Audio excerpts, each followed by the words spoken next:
Excitement goes after you get struck by lightning. There's thunder.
Good afternoon. Happy Friday, everyone. And before I get into it, welcome to my weekly preview. And if you are new to the Hardcore Sports Network, do me a favor, help support the network, drop a like, and subscribe to the Hardcore Sports Network if you haven't done so already. Please feel free to do the same on the Nikki Stees channel. Quickest way to find it, if you're new to that channel, is type in Nikki Stees, the search in YouTube. It'll be the first link you see with the logo of the Eagles logo at the top, Sixers logo at the bottom. Eagles and Sixers talk with Nikki Stees. If you haven't done so already. So now let's get into it. So it's week 6. Philadelphia Eagles, Dallas Cowboys, Sunday Night Football at the Link. And listen, it'll be the biggest regular season matchup between these two teams, in my eyes, since week 17 of the 2009-2010 regular season, January 3rd, 2010. Now, for the Eagles, that was a terrible game that we want to forget about. However, point being, though, it's the first time in a long time that a regular season matchup between these two teams has felt like a big game. Now, obviously, there have been games with the NFC East on the line where the winning outcome determined the NFC East. Before 2013, when we beat the Cowboys week 17, 2014, they beat us week 15. And then we beat them week 16, 2019. Those were 3 examples where the NFC East was decided. But this is the biggest regular season matchup, I feel, since week 17 of that 2009-2010 season. Because we're going into this game, the only undefeated team at 5-0. Cowboys are 4-1. You know, both teams got a lot of talent around them. So this looks like it's going to be one hell of a matchup between these two teams. Got the Philadelphia Eagles. They've had for several weeks in a row an NFC Player of the Week on either offense, defense, or special teams. As last week, Cameron Dicker, the kicker, was the special teams Player of the Week, keeping that trend going. And the Dallas Cowboys. Yeah, Coach Dante, thank you for coming in. Hope you're having a great Friday. Yep, and that's right. This is going to be the big game right here. Eagles and Cowboys, because we know both teams have talent. With the Eagles, with Jalen Hurts, he's shown signs of being a dual threat quarterback. And we know after last week's performance, if you heard his press conference, even with the win, he felt he could have done better. So he's going to go out there, want something to prove. And for the Eagles, this is going to be their toughest test for the offense, going against that Dallas Cowboys defense that's loaded with playmakers. Hey, Mitch, thank you for coming in. Now I'm doing great, just talking about the Eagles and Cowboys a little bit. And as I was saying, this is going to be the toughest test for the Eagles offense, because the Cowboys, they got DeMarcus Lawrence, obviously got Micah Parsons, who's already having phenomenal. Last year, he had, 13 sacks last year. And this point, he's already got 6 so far this season. He's on pace possibly to 20, and, you can move Micah Parsons around. So watch out, because he's a dangerous threat right there. Obviously, DeMarcus Lawrence, man. Right there, so there you got some playmakers right there on the Cowboys defense. And hey, so far they've been doing a pretty good job. They have not let up 20 points all season right there. So this is going to be the toughest challenge thus far for this Eagles offense. But then again, to be fair, on the flip side for the Dallas Cowboys, they haven't played an offense with the tools that the Philadelphia Eagles have had yet. And yes, Mitch, it's absolutely true. The Eagles O-line has to be healthy, and that is going to be one of my keys to victory, which I'll get to later. So, yeah, absolutely. I'm 100% with you on that one. Absolutely. Right. And as I was saying, though, the Cowboys, yes, while the Eagles are playing their toughest defense, Cowboys are also playing their toughest offense. So we'll see how that defense does having to go against Jalen Hurts, Dallas Goedert, Devontae Smith. Yeah, they compete against a healthy O-line. We'll see what they do there. Right. Obviously A.J. Brown, we'll have to see what they do there. And for the Eagles, I think the biggest threats to the Eagles or defense right here are the running game and CeeDee Lamb right there. Because obviously the Cowboys, you've been following the Cowboys, you know that they're mainly a run team first. They probably run the ball. That's where their main strength is with both Zeke and Tony Pollard. And Zeke, he may not be the back that he once was, but he still can be a productive back. And Tony Pollard, he's playing the better of the two off less carries. I mean, I'm honestly looking at it. I'm surprised, looking at both stats and game clips of the Cowboys. I'm surprised they're not giving Tony Pollard the starting snaps, honestly. But then again, because they have Zeke, they're paying Zeke that number one running back money. They want to, make sure they want to try to give him as many carries as possible, keep him satisfied, and get the return on that investment of his with Zeke's contract. But yeah, and also, but as I was saying, though, the Cowboys got a dangerous run game right there. And that's one of my keys to victory, which I'll be getting to in a minute, is they got to stop the run right there and force Cooper Rush to throw the ball. Well, Cooper Rush, though, and while I'm on him, I'm going to say, look, he's been solid. He's been playing respectable here. His numbers aren't that impressive, but they haven't really needed to be when you look at the competition they've been facing thus far. In his starts, he had a struggling Cincinnati Bengals team. What else do you have? You had the Giants, who I still have my doubts on whether they're a legit 4-1. We'll have to see how the Giants are doing come November and December, and we'll see if they're really a legit team right there. And you also had the Rams. Obviously, they're not quite the same team they were last year. They're showing signs of struggling. And who's the other team Cooper Rush started against? I can't remember off the top of my head. Oh, yeah, the Commanders. That's right. Yeah, well, so far, Cooper Rush hasn't been put under a whole lot of pressure, though, right there, to perform well in those situations. So it's been easy for him to just, make the throws that he needs to, not have to worry about stat padding. But here, if we can force Cooper Rush to throw more, force him to perform under pressure, that can work out in our favor, which I'll get to that in my keys to victory in a moment. But first, I'm giving give you guys an overview of the game. Yep, I know. Yeah, I know, Mitch. Not on this show, not on my shows. But yeah, I know. Yep, and as I was saying, though, right, so I was getting right now. So yeah, we got those guys right there. What else do we get? So what was I going to say? So also you got the Cowboys passing game. You got Michael Gallup. He's just coming back into the fold off the injury. You got CeeDee Lamb. He's the best weapon in the passing game. 28 reception. What was it? 344 yards and 2 touchdowns, which is the best weapon in the passing game thus far. So obviously, I think CeeDee Lamb's the only person in the passing game that I'm really concerned with from this Cowboys team right there. Because get their tight end. What's the tight end's name again? You guys can remind me in the chat what the tight end for the Cowboys. I can't remember off the top of my head, but he's been a non-factor thus far. Gallup's just still trying to come back into it. Obviously, they don't have Amari Cooper anymore. And who else did they lose again?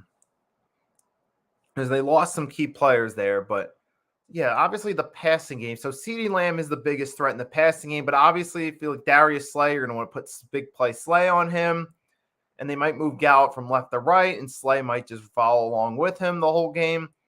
Although sometimes if Monte Maddox is coming back, which it looks like he's coming back, might be covering CD in the slot, so it looks like that's how the Eagles are going to deal with him, mainly put Slay on him, put Avante on him if he's back a few times for the slot.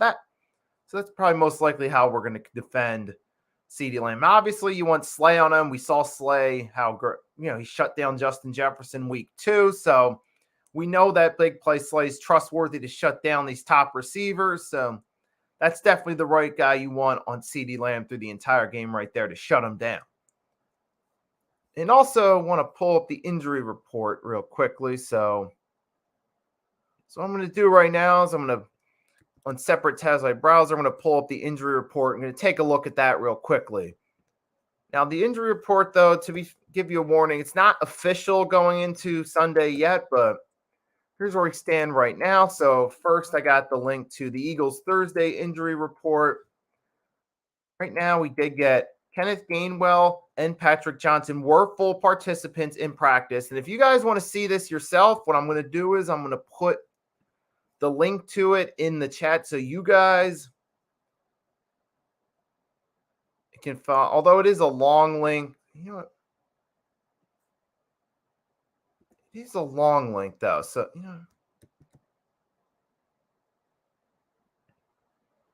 I'll put it in there. Okay, so obviously it is a long link. You can still copy and paste it in your browser if you want to from the comments, the live chat comments. But okay, so you got, but like I said, Gainwell and Johnson were full participants in practice. You had James Bradbury, AJ Fletcher Cox, Landon Dickerson, Jake Elliott, Brandon Graham, Jason Kelsey, Vontae, and all those guys were limited participants in practice. So, and some of them were resting, mainly Bradbury, Brown, Cox, Slay were resting. But we'll see what happens come game time. We don't know if they're going to be. We don't know if they're actually going to be playing. Well, most of these guys will be playing. Some of them are just resting. But the main ones right now on the lookout for in the injury report are Jake Elliott, who missed last week. We're not sure. Avonte Maddox, of course, Gainwell, and Patrick Johnson. We might get those. So it looks like with Gainwell, we might get him back. We might get Patrick Johnson back. Elliott, we're not sure of yet. But even if he's not there, we can still get Dicker the kicker in. He was the Eagles special. Wait a minute. Excuse me. Yeah, the Eagles special teams player of the week, obviously, but also the NFC special teams player of the week.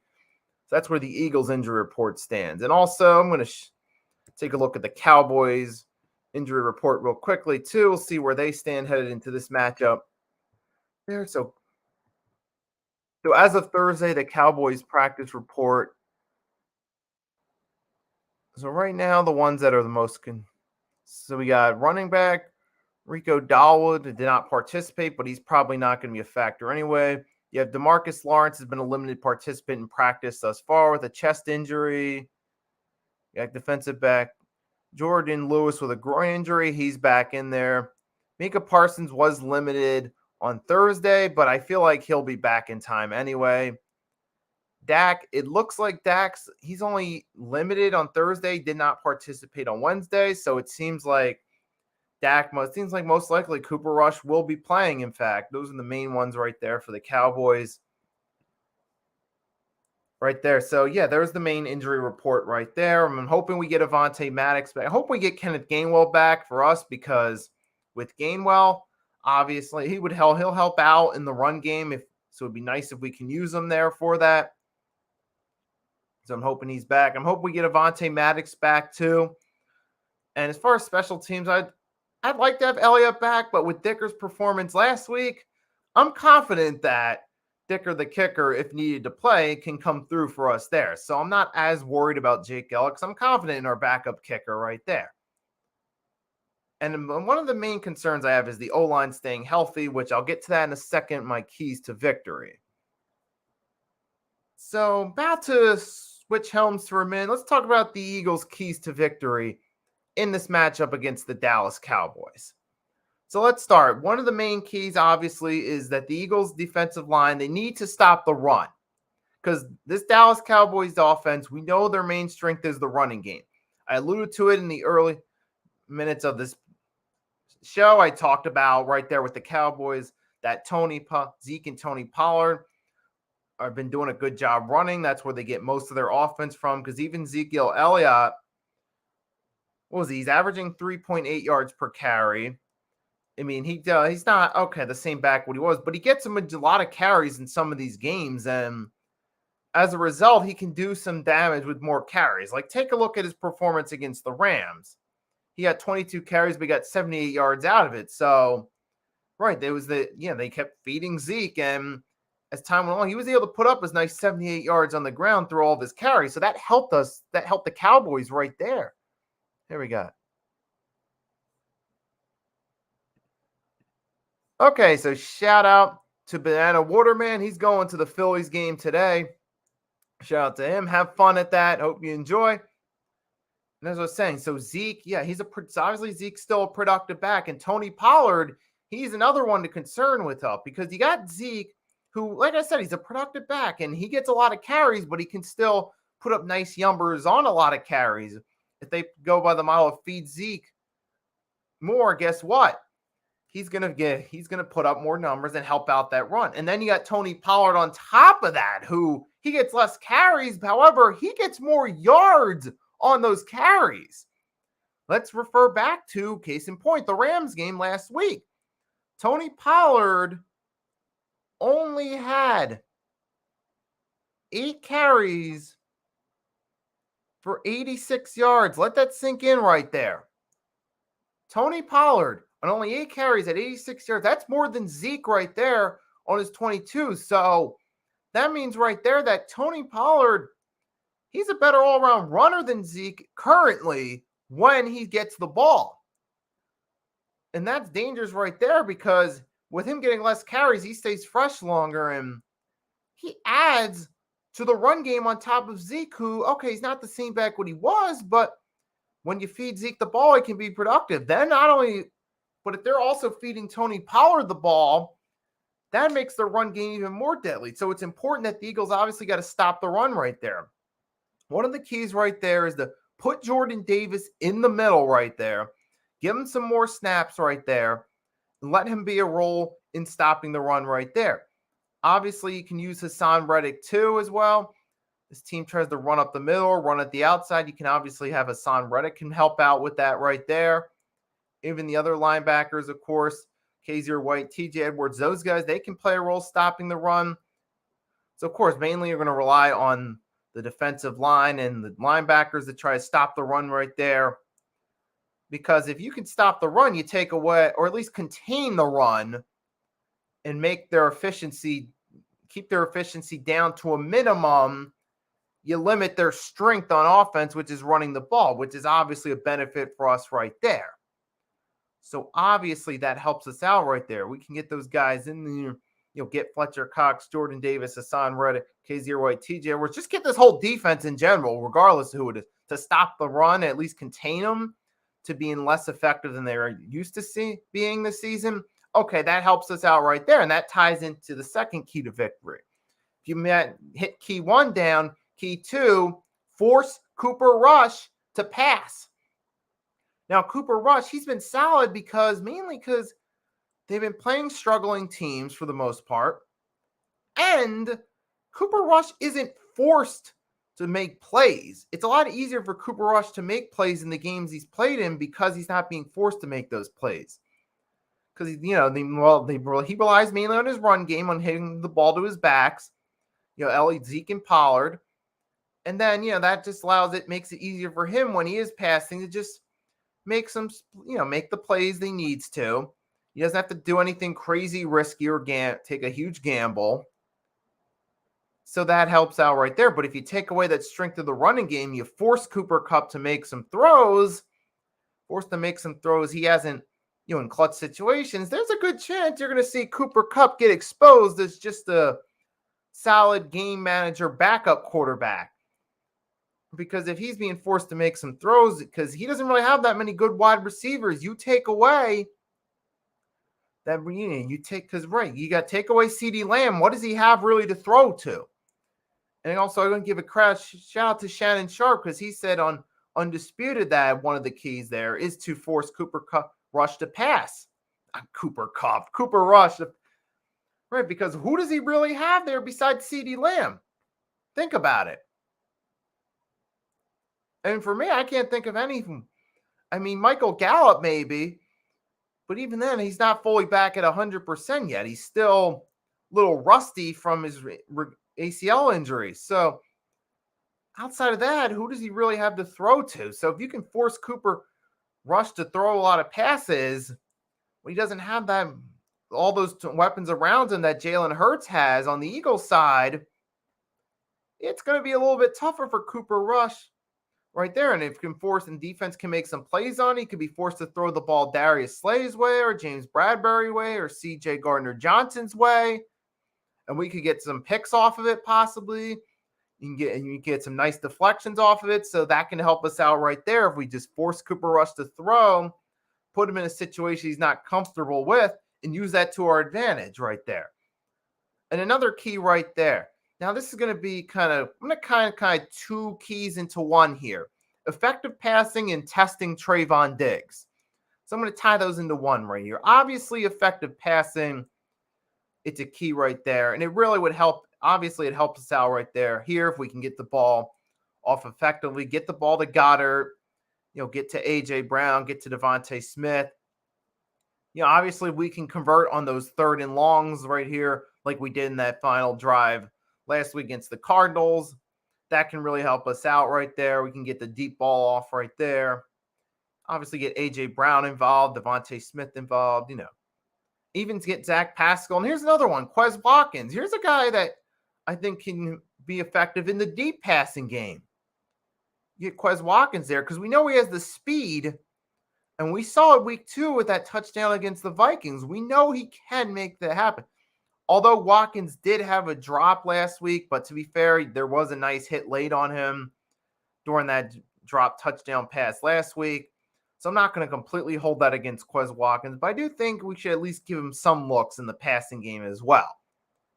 And that'll definitely help, especially with that speed he has right there. And of course, Jalen Hurts, I already alluded to it. He said in the press conference he wasn't happy with his performance last week. He felt he could do better, and he wants to play better.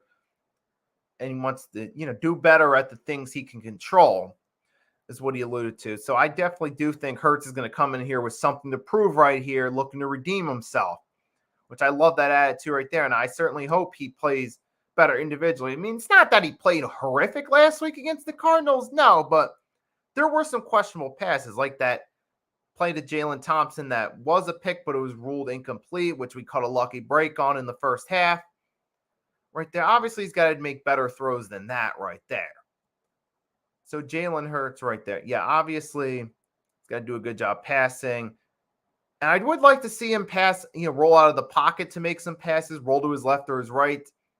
Because obviously the Cowboys defensive line, they can bring some heat too. I mean, they don't necessarily have to blitz, but they got the talent on that defensive line to get to the quarterback without blitzing, though. So I'd like to see Hurts move to his left and his right a little bit while reading his options.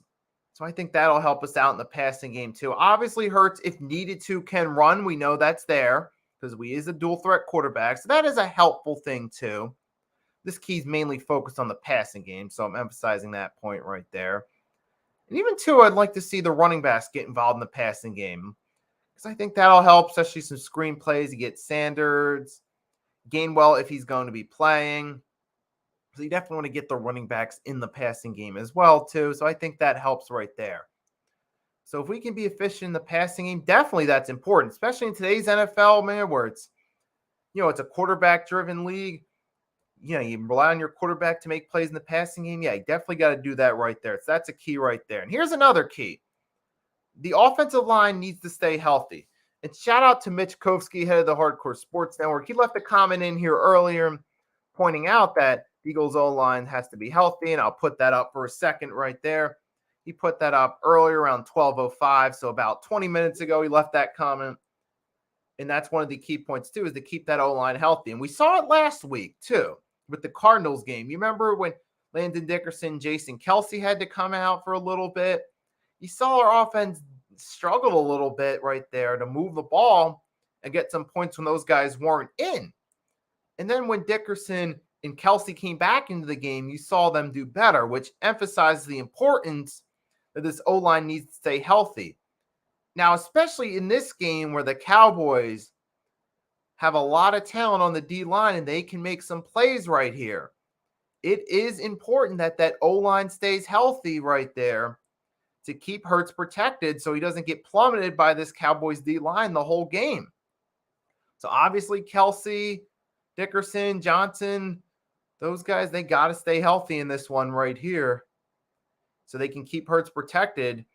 And, so our offense can move, because we saw last week when our O-line was still shaken up in the second quarter into the third, we struggled a little bit offensively. So we definitely want to stay healthy right there.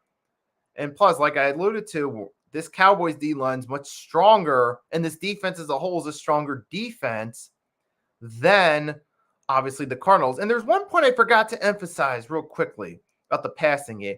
They got to test Trayvon Diggs right there, because, well, Trayvon Diggs was leading the league last year in interceptions. He was putting up a case for MVP. He made All-Pro.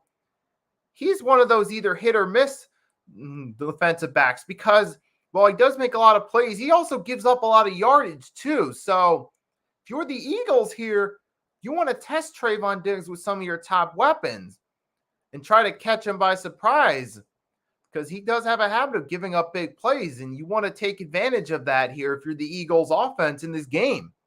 So you definitely want to test Trayvon Diggs.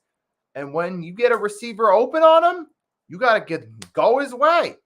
You got A.J. Brown and Trayvon Diggs. You get A.J. Brown open, got to go his way, man. You're putting Devontae Smith in that direction. Devontae makes a move to get past Trayvon. You throw the ball his way. So obviously, I do think they got to take their chances with Trayvon Diggs, especially being that he's known to give up plays. And when you see a matchup that's favorable for the receiver he's on, go his way. So definitely that can help us out too in the passing game. So to get to that point, well, it's still on my mind before I completely forgot. And back to the O-line. Obviously, yeah. I mean, it's the first time I've really emphasized that the O-line needs to be healthy right here, but definitely in this matchup against the Cowboys, right there, it's very important that we keep our starters in there to keep Hurts protected so he has time to get his feet set and make those passes and make those plays in the passing game. So that's obviously another key right there. And another key is to run this. I'm just going to go kind of quickly on this other key. Run the ball. Obviously, we got to do a good job being able to run right there. Obviously, can use Miles Sanders, use Jalen Hurts as well. And hopefully Sanders will have a better running game than he did last week. Because last week, not the best performance running. I'm hoping his performance this week when he does get carries is more like the Jaguars game or even the Lions game. I'd like to see that right there. If Kenneth Gainwell's come back, we can get him involved too. And obviously Hurts can make some plays with his legs. But hey, it also helps to have a good pass and a good run game here in this game against the Cowboys. And another key is obviously take advantage of the 12th man right there. Hey, obviously you're going to have the home crowd in your advantage. Use that to your advantage. Feed off the energy of that home crowd cheering you on at the link. Obviously, and if it gets to the Cowboys, if that crowd gets to Cooper Rush, hey, take advantage of it on the defensive side of the ball. Just use it to your advantage. Any advantage you can get, use it. So it's another thing right there we want to do as well. The key to victory right there. So those are my main keys to victory right there. So as far as predictions for this game, I still do think the Eagles can and will win this game. We are the better all-around team, but as the old saying goes, though, any given Sunday, so there's always the possibility that we could be wrong about our predictions. There's always that possibility anytime. But yeah, I'm still thinking the Eagles going into this, they should win. They are the better all-around team here when on both sides of the ball. But I do think this will be a toughly contested contest. This could be, especially with both teams having solid defense, I'm thinking this might be maybe like a 24-20 or something along those lines, kind of like low to mid-20s scoring for the final score of both teams here. Like I said, like 24-20 or, something like 26-21 along those lines is what I'm thinking. But I'm still thinking the Eagles will pull out and get the victory here. If you guys are still tuning, you can let me know your predictions in the chat as well. I'll be glad to read them there. So that's my prediction right there. I think if everything does go as well, the Eagles will be able to win this game. However, I think if the Eagles do struggle to stop the run and we struggle to score points in the second half, and that's another key right there. We got to be able to keep our foot on the gas pedal for all four quarters too. But that just occurred to me. But I'm thinking if we don't do that and we struggle to stop the run, we could be possibly taking our first L to the Cowboys, possibly along a similar score or maybe a 21-17 if we're struggling to score in the second half right there.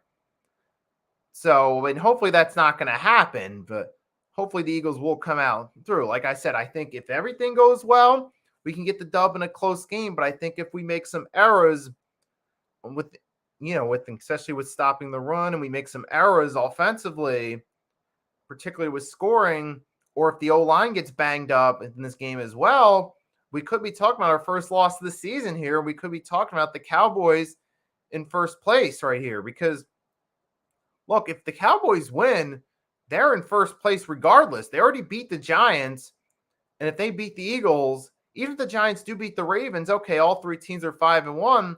But as of the end of week 6, if that were to happen, Cowboys would be in first because they would have beaten both us and the Giants. But if we win, well, guess what? We're in sole possession of first place because we're still undefeated right there. And it doesn't matter if the Giants win or lose, we're still in first place because we're undefeated. But yeah, so I'm thinking either way. So I'm thinking if everything goes well, Eagles could win. But if not, I'm thinking we could fall short right there. So that's all I got to say right there about this game right there. So Sunday night at the Link, Eagles Cowboys, it's our opportunity to go out there, get the dub, submit ourselves in sole possession, first place in the NFC East, be the only undefeated team, and get a huge win to build momentum for us headed into the second half of the season. So let's see what happens right here at this game, and I'll be back sometime possibly Tuesday or Wednesday with a post-game recap on the Hardcore Sports Network and the Nicky Stees channel there to give my thoughts on the game. So we're going to have to see what happens right here. So to everyone watch, thank you for tuning in. If you haven't done so and you're still in the stream, do me a favor, drop a like to help out with the algorithm, and subscribe to the Hardcore Sports Network if you haven't done so, and to my main channel, the Nicky Stees channel. If you haven't found it already, easiest way to get there, type in Nicky Stees in YouTube search. It'll be the first result you see with the channel with Nicky Stees. Eagles logo at the top, Sixers logo at the bottom. Eagles and Sixers talk with Nicky Stees text in the center. So if you haven't done so, subscribe to that channel and the Hardcore Sports, my main channel, and the Hardcore Sports Network as well. Most of all, enjoy the rest of your Friday. If you're going to go out, do so safely. If you're on drink, call an Uber, taxi, designated sober driver, or Lyft. Enjoy the rest of your day. Fly, Eagles, fly. Nicky Stees signing off.